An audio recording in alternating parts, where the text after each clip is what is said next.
बरसों के प्यार खत्म कैलू सनम हो, तनिको न सोचालू जी अब कैसे हम हो। हमर जान जान ले लिहलो, उम्र भर खातिर गम दिहलो।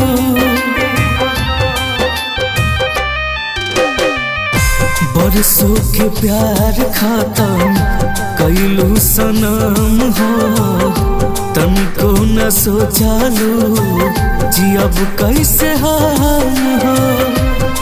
हमर जान जान ले लिहलो,